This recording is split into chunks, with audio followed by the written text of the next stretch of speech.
আচ্ছা, আজকে আরেকটা ব্যাপার নিয়ে আলোচনা করি। সেটা হলো অনেকে আমাকে বলছে, আমাকে কমেন্ট করছে বা জানতে চাইছে যে রবির বছর মানে আমরা ২০২৬ জানি রবির বছর। রবির বছর মানে কি শুধুই খারাপ? কোনো ভালো কিছু নেই?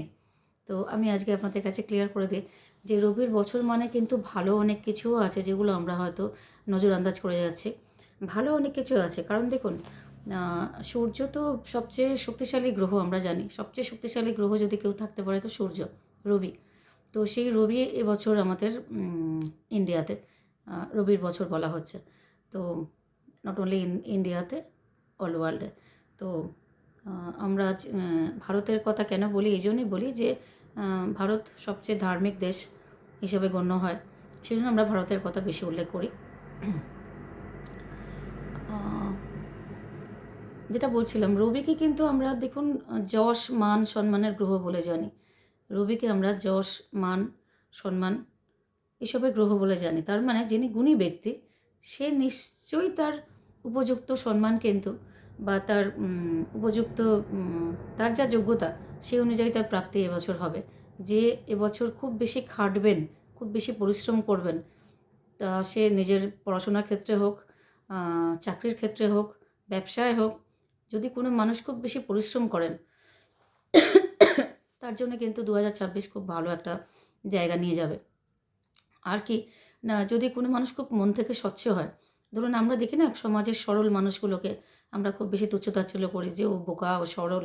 কিন্তু এই যে ২০২৬ যে বছরটা না সূর্যের বছর, এই বছরে কিন্তু এই স্বচ্ছ মানুষগুলো অনেক ওপরে উঠে যাবে।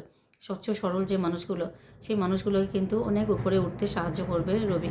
তার কারণ রবি সবসময় স্বচ্ছ, সুন্দর, সৎ মানুষকে পছন্দ করে। রবি সাত্ত্বিক মানুষকে পছন্দ করে, ধার্মিক সাত্ত্বিক মানুষকে পছন্দ করে। এই বছরে আ যদি কারোর খারাপ হয়ে থাকে, তো কাদের হবে? যারা খুব বেশি হিংসা, বিবাদ, কলহ পছন্দ করে। আর অন্য মানুষকে দেখে, সাকসেস দেখে যদি জ্বলতে থাকে, সেক্ষেত্রেও কিন্তু দেখা যায় যে রবি তাদের জীবনে কিন্তু ভালোই ইফেক্ট আনবে। কারণ রবি খুব সাত্ত্বিক গ্রহ। আমি বলছিলাম যে আ যত ভালোভাবে থাকবেন এবছর, যত পরিশ্রম করবেন, যত অন্য মানুষকে কম হিংসা করবেন, যত খারাপ কাজ কম করবেন, যদি আপনি ভালো মানুষ হন, তো এবছর কিন্তু আপনার জন্য অনেকটাই ভালো। কারণ আপনি অনেক কিছু অ্যাচিভ করতে পারবেন এই বছরে। আর আ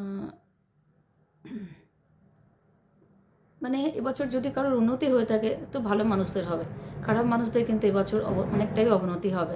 যারা আমরা ভাবি না কিছু সমাজের মানুষ আছে যারা খুব বেশি অন্য মানুষকে দেখে তার সাকসেসে জ্বলে। যে ও পেয়ে গেল আমি পেলাম না। এরকম মানুষের কিন্তু এবছর খুব বেশি অবনতিই হবে। তো আমি বলব ২০২৬ বোধহয় খুব একটা খারাপও নয়। খারাপ দিকটা নিয়েই সবাই বলছে। কিন্তু খুব একটা খারাপও নয় যদি আপনি পরিশ্রমী হন, আপনি সৎ ধার্মিক ব্যক্তি হন, তো আপনার জন্য ২০২৬ খুব ভালো।